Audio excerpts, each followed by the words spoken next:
அன்பார்ந்த எனது அருமை யூடியூப் நேயர்களுக்கு வணக்கம். எல்லா மனிதனுக்குமே பணம் வரமாட்டேங்குது. அறிவாளிகளுக்கும் சிறந்த தொழில்நுட்ப வல்லுநர்களுக்கும் தொழில் வராது. என்ன காரணம்னா, ஒரு கடையில கூட்டம் கேன்னு இருக்கும். அங்க சாப்பிட்டா அல்சர் வரும், ஆனா கூட்டம் நிறைய இருக்கும். ஒரு கடையில சாப்பிட்டோம்னா அல்சரே வராது, வீட்டு சாப்பாடு கணக்கா இருக்கும், ஆனா அங்க கூட்டம் இருக்காது. இதெல்லாம் கர்ம வினை. அப்ப ஒரு மனித வாழ்க்கையில் நம்மளிடம் ஒரு ஈர்ப்பு சக்தி வேண்டும். ஒண்ணு பிறப்பால இருக்கணும். லக்கணம் என்பது முக்கியமானது. அந்த லக்கணத்துல போய் என்ன சொல்லலாம்னா, எந்த ஒரு மனிதனுக்கும் பாவகிரகம் உட்கார்ந்துட்டான்னு வைங்க. லக்கணத்துல போய் பாவகிரகம் உட்கார்ந்தா, ஒரு சூரியனோ ஒரு செவ்வாயோ, சூரியன் செவ்வாய் ராகு கேது, சூரியன் செவ்வாய் ராகு கேது இப்படி உட்கார்ந்தா எப்படி இருக்கும்? நல்லா இருக்காது. நல்லா இருக்காதுன்னா, ஏதோ ஒரு விதத்தில் என்ன சொன்னா, பாவகிரகம் என்பது கர்ம வினையின் தாக்கம், கர்ம வினையின் ஒரு பெரிய தாக்கம். அப்ப அந்த கர்ம வினையுடைய தாக்கம் வாழ்க்கையில என்ன சொல்லனா, எவ்வளவுதான் நீங்கள் நல்ல மனிதனாக இருந்தாலும் உங்களை அந்த பாவகிரகங்கள் மற்றவர்களுடைய கண்ணுக்கு என்ன செய்யும்? தப்பாவே தான் காட்டிக்கிட்டே இருக்கும். அப்ப தப்பாவே தான் காட்டிட்டு இருக்கோம் அப்படின்னா, அதனாலதான் லக்கணத்தில் சுபர் உட்காரணும், குரு உட்காரலாம். தனித்தவரு நின்ற இடம் நாசம் அப்படின்னு சொல்லுவாங்க. அதெல்லாம் இல்லைன்னு சொல்ல முடியாது. இருந்தாலும் லக்கணத்தில் குரு, லக்கணத்தில் சுக்கிரன், லக்கணத்தில் புதன், லக்கணத்துல குரு சுக்கிரன் புதன், வளர்வரை சந்திரன் இதெல்லாம் உட்கார்ந்தோம்னா என்ன சொன்னா, கண்டிப்பாக அந்த மனிதனுக்கு ஒரு ஏதாவது ஒரு விதத்தில் அவன் ஒரு ஈர்ப்பு சக்தி உடையவனாக இருப்பான். ஒரு குழந்தையுடைய லக்கணத்தில் சந்திரன் லக்கணத்தில் போய் பிறந்த சந்திரன் உச்சமா இருந்தா, அந்த வீட்டுல இருந்த குழந்தைகளில் விட இந்த குழந்தை மேல ரொம்ப பாசம் பிரியம் வச்சிருப்பாங்க. இதை நீங்க உணர்ந்து பார்த்தா தெரியும். அது ஆட்டோமேட்டிக்காவே வந்துடும். நான் ஒரு நல்ல டாபிக் தான் சொல்ல போறேன். கொஞ்சம் சில விஷயங்களை பேசும்போது என்ன சொன்னா, 4 கருத்துக்களை தெரிஞ்சுக்கிட்டு தான் கடைசி கருத்தை நீங்களும் இருக்கிறவன் இல்லாதவன்லாம் ஒரு நம்ம மேல ஒரு காந்த சக்தி இருக்கணும். அந்த காந்த சக்தி இருக்கிறதுக்கு நாம இயற்கையாக அப்படி நம்ம அப்படி பிறக்கலைன்னா, செயற்கையாக அதற்கு என்ன செய்து கொள்ளுவது என்று சொல்லக்கூடிய ஒரு அற்புதமான விளக்கம் தான் நான் இப்ப உங்களுக்கு சொல்ல போறேனே தவிர வேற ஒன்றும் கிடையாது. அதனால அப்ப பாவகிரகங்கள் லக்கணத்துல உட்காரக்கூடாது. அது என்ன பெருசா இருந்தாலும் கடைசியில் லக்கணம் கூட எம்டி லக்கணமா இருந்துட்டு போட்டோம், அதை பத்தி பிரச்சனையே கிடையாது. பாவகிரகம் மட்டும் உட்காரக்கூடாது. மனிதன் லோல் பட பிறந்தான், கிராமத்துல சொன்ன மாதிரி லோல் பட பிறந்தவன் யாயுமே. அப்படி வேணா அந்த பாவகிரகத்துடைய காரத்துவம் என்ன இருக்கு? சூரியனுடைய காரத்துவம் என்னது? கோபம். செவ்வாயுடைய காரத்துவம் பிடிவாதம். ராகுவுடைய காரத்துவம் சொல்லவே வேண்டியதில்லை. கேதுவோட காரகத்துவம் முடக்கம். இதே சுக்கிரன், குரு, புதன், வளர்விரை சந்திரன் இதோடைய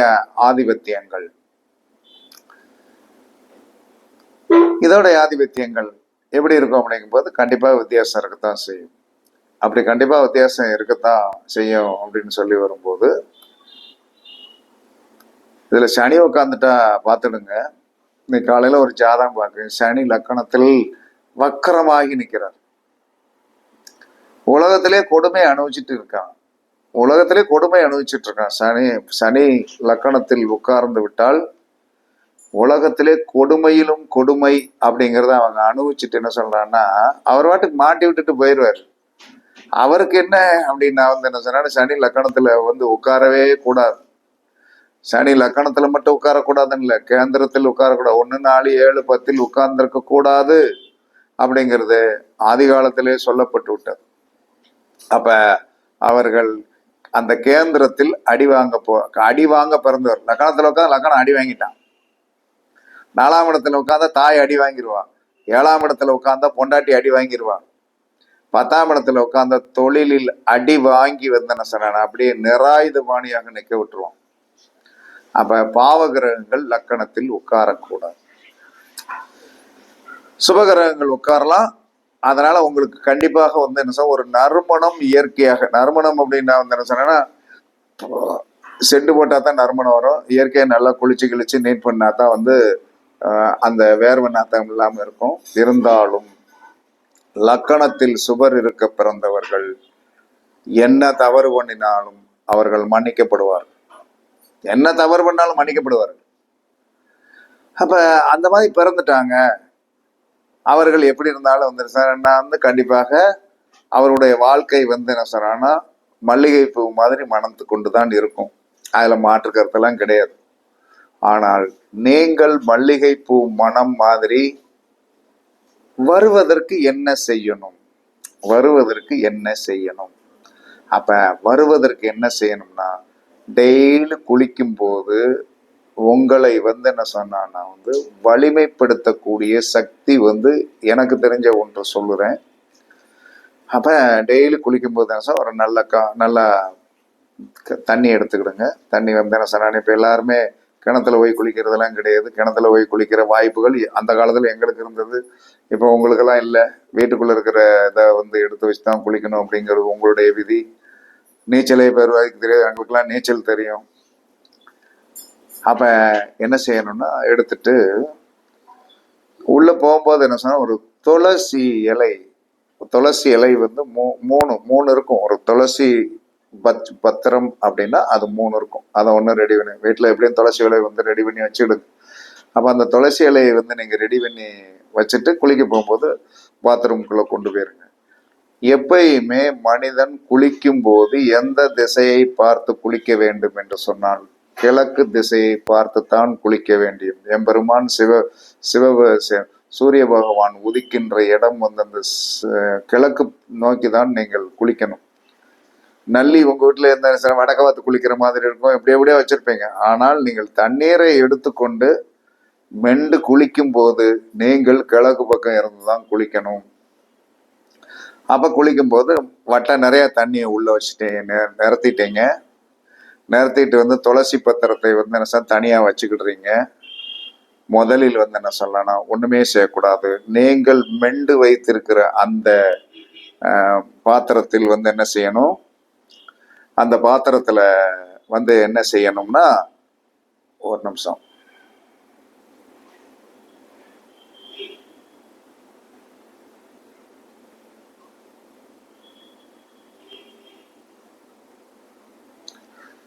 என்ன செய்யணும்னா, அந்த கப்பை எடுத்துட்டு என்ன சொல்லலாம்னா வந்து அந்த பாத்திரத்துக்குள்ள இருக்கிற அந்த வாளியில இருக்கிற தண்ணியை அப்படி எடுத்து நல்ல மேல வரைக்கும் கையை கொண்டு போய் அதே இதுல வந்து என்ன சொல்லலாம்னா வந்து நீங்க அந்த தண்ணியை ஊத்தணும். அந்த வாளியிலே தண்ணியை ஊத்தணும். அப்ப ஊத்தும் போது என்ன நினைக்கணும், சிவனுடைய தலையில் இருக்கின்ற அந்த ஆகாச கங்கை இருக்கு பார்த்தீங்களா, அது வந்து அந்த இதுல உள்ள நம்ம விழுகின்ற தண்ணி சிவன் தலையிலிருந்து விழுகின்ற அந்த கங்காதேவியே அந்த தண்ணீரில் விழுகின்ற மாதிரி ஒரு நினைவை வைக்கணும். முதல் அந்த கப்பு தண்ணி எடுத்து மேல ஊற்றக்கூடாது. நீங்கள் தண்ணீரை எடுத்து வைத்திருக்கிறீர்கள், அந்த தண்ணீரை வந்து திரும்ப ஒரு கப் எடுத்து வந்து அதே தண்ணீரில் ஆகாச கங்கை வந்து அந்த விழுகின்ற மாதிரி ஒரு கற்பனை பண்ணி சிவனை நினைத்து இது பண்ணிட்டு அடுத்து துளசி பத்திரம் வச்சிருக்கீங்களே இலை, அதை தலையில் வைக்கணும். அதை தலையில வச்சுட்டு என்ன சொன்னான்னா விஷ்ணு பகவானை நினைக்கணும். ஏன்னா வந்து உலகத்தில் வந்து பொருளாதாரத்தையும் பயங்கரமான ஈர்ப்பு சக்தியையும் கொடுக்கக்கூடிய சக்தி வந்து விஷ்ணு பகவானுக்கு உண்டு. அதை தலையில துளசியை வைக்கணும். வச்சுட்டு அதுக்கடுத்து என்ன செய்யணும், ஒரு கப்பு மேந்து எப்பயுமே இடது தோள்பட்டையில் தான் தண்ணியை ஊற்றணும். இடது தோள்பட்டையில் ஊற்றும் போது நம்மளுடைய கர்ம வினைகள் தீரணும். இடது தோள்பட்டையில, அதுக்கடுத்து வலது தோள்பட்டையில ஊத்திட்டு அதுக்கடுத்து தலையில ஊற்றணும். அப்ப அந்த தலையில் ஊற்றும் போது ஊற்றணும்.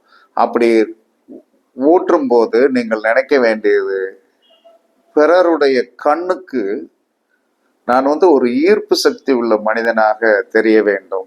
ஏன்னா குளிக்கும் போதுதான் உங்களுடைய 75% வந்து உங்க உடம்பில் இருக்கின்ற அந்த இரத்த ஓட்டங்கள் வந்து 25% 75% நம்ம உடம்புல தண்ணி தான்.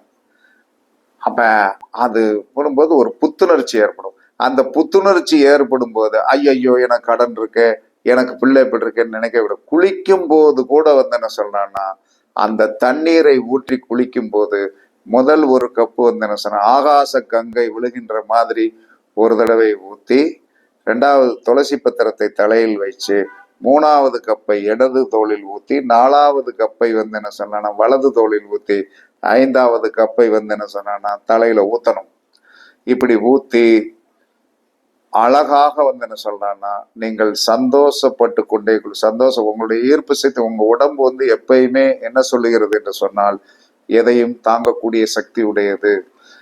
நீங்கள் வந்து உங்க உடம்புக்குள் வந்து புகுத்தக்கூடிய சக்தி என்னது தெரியுமா? சந்தோஷத்தை புகுத்தவே இல்லை. காலையில இருந்துச்சோன்னு இன்னைக்கு எப்படி தொழில் ஓடும், இன்னைக்கு என்ன பண்ணுவது, இன்னைக்கு பணம் வரலையே, இன்னைக்கு என்ன செய்வது, இந்த கவலையே வந்து இந்த உடம்பை போட்டு வாட்டிடும். இந்த கவலையை போட்டு திணிக்கிறது. வரும் போவோம், எப்படி இருந்தாலும் வந்து பொழப்பு ஓடும், ஓடாமலாம் போகுது அப்படிங்கணும். அப்படிங்கிற நினைப்பு வரணும். அவ்வளவு தூரத்துக்கு வந்து ஈஸியா வந்து நம்ம நினைக்க முடியாது. ஏன்னா நம்ம மனிதர்களாக பிறந்து விட்டோம், சித்தர்களாக பிறக்கல. குருமார்கள் கூட இன்னைக்கு எவனாச்சும் 2 பேர் வந்து என்ன சொல்றான்னா வந்து நமக்கு ஏதோ பொழப்பு கொடுக்கறதுக்கு வருவானா அப்படின்னு தான் இன்னைக்கு வரைக்கும் நினைச்சிட்டு இருக்காங்க. ஆனால் நீங்கள் நினைக்க வேண்டியது, நீங்கள் உங்களுடைய உடம்பில் வந்து என்ன ஸ்டோர் பண்ண வேண்டியது ஃபுல்லாவே நடப்பது நல்லபடியாக நடக்கும், நடப்பது நல்லபடியாக நடக்கும். இப்படி ரெகுலரா இந்த தண்ணியை ஊத்தும் போதே வந்து உங்க உடம்புக்கு வந்து ஒரு சந்தோஷத்தை கொடுக்க கொடுக்க கொடுக்க கொடுக்க, இதை ரெகுலராக நீங்கள் வந்து என்ன சொல்லலாம்னா வந்து துளசி பத்திரம் வைத்து முதல் கப்பை வந்து தண்ணீரை ஊற்றணும். 2வது கப்பை வந்து என்ன சொல்லலாம், 2வது கப்பை வந்து என்ன சொல்லலாம்னா வந்து இடது தோளில் ஊத்தி, 3வது கப்பை வந்து வலது தோளில் ஊத்தணும். ஊத்தி வந்து என்ன சொன்ன 4வது கப்பை வந்து என்ன சொன்ன தலையில ஊத்தி, நல்லா வந்து எப்பயுமே நீங்கள் வந்து குளிக்கும் போது அதிகமாக முகத்தை வந்து நன்றாக நல்லா வாஷ் பண்ணணும். சோப்பு போடணும் அப்படிங்கிற அவசியம் கிடையாது, நல்லா வாஷ் பண்ணணும். அந்த வாஷ் பண்றது அப்படிங்கும்போது என்ன சொன்னா, கர்மா வந்து என்ன சொன்னா, இந்த கண்களின் மூலமாகத்தான் இந்த மண்டை தான் மெயினான சப்ஜெக்ட். இந்த மண்டல வந்து என்ன சொன்ன 5 பஞ்சபூதம் இருக்குது. அதுல வந்து ஈர்த்து கொள்ளும். அவனுடைய முகம் வந்து பிரகாசமாக இருக்கும்போது எப்படி இருக்கும் தெரியுமா? தாமரை மாதிரி இருக்கு. எல்லா மனிதனும் வந்து கர்ப்பா பிறந்தவன், செவ்வா பிறந்தவன், எப்படி பிறந்தவனா அவன் சந்தோஷமாக இருந்தான் என்று சொன்னால் அவனுடைய முகம் பிரகாசமாகவே இருக்கும். அவன் சந்தோஷத்தை வந்து ஊட்டுவதற்கு அவன் தான் சந்தோஷத்தை ஊட்டிக்கிடணுமே தவிர, பக்கத்து வீட்டுக்காரன் ஊட்டிடுவான், அடுத்த வீட்டுக்காரன் ஊட்டிடுவான், எவனுமே வரமாட்டான்.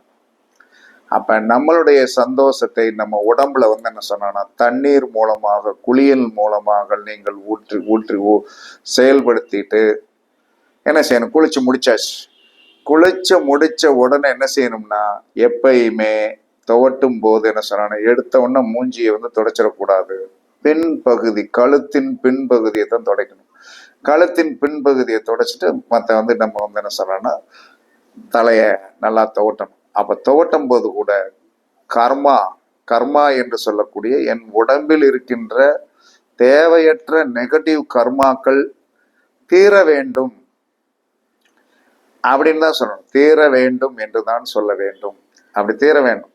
அப்ப இந்த குளிக்கும் போது என்ன மந்திரம் சொல்லணும், ஏதாவது வந்து என்ன சொன்ன, முன்னோர்கள் ஒரு மந்திரம் சொல்லியிருப்பேன். எனக்கு தெரிஞ்ச மந்திரத்தை சொல்லுகின்றேன். ஹரி ஹரி, ஹரி ஹரி, 2 ஹரி. சிவ சிவ, அதற்கடுத்து நம நம, நமோ நமோ, நமோத்தியாய. அவ்வளவுதான். ஹரிஹரி சிவசிவ நம நம, நமோ நமோ, நமோத்தியாய. அவ்வளவுதான். அழகா சொல்லிட்டு குளிங்க. இந்த அண்ட சராசரத்துல இருந்து இந்த இந்த மந்திரம் எல்லாம் அற்புதமான மந்திரம். ஏன்னா மக்களுக்கு தெரியட்டும். எங்கேயோ ஒரு கடை கோடியில் இந்த வீடியோவை படிக்கக்கூடிய ஒருத்தன் கூட பெரிய யோகசாலியாக மாறினால் எனக்கு சந்தோஷமே. என்ன காரணம்னா, எனக்கு தெரிஞ்சதை சொல்லிட்டேன். பரிச்சித்து பாருங்கள். என்கிட்ட ஜாதகம் பார்க்க வரணும், இல்லை நீங்க வர்றவன் வருவான், கொடுக்குறவன் கொடுப்பான். அது நமக்குன்னு ஒரு கணக்கு இருக்கு, அந்த கணக்கு வரும். அதனால ஹரிஹரி சிவசிவ நம நம, நமோ நமோ, நமோத்தியாய. அவ்வளவுதான் அந்த மந்திரம்.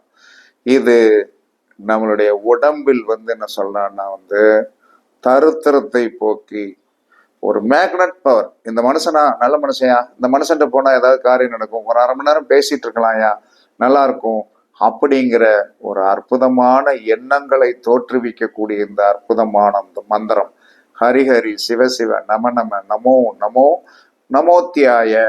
இதை எத்தனை முறை வேண்டுமானாலும் சொல்லுங்கள். குளிக்கும் போது சொல்லுங்கள், குளிச்சு முடிச்ச பிறகு சொல்லுங்கள், பூஜை அறையில உட்கார்ந்து சொல்லுங்கள். சொல்ல சொல்ல சொல்ல சொல்ல சொல்ல உங்களுடைய வாழ்க்கை கண்டிப்பாக மாறும். அதனால நீங்களும் ஒரு காந்த சக்தி உள்ள மனிதனாக வருவீர்கள்.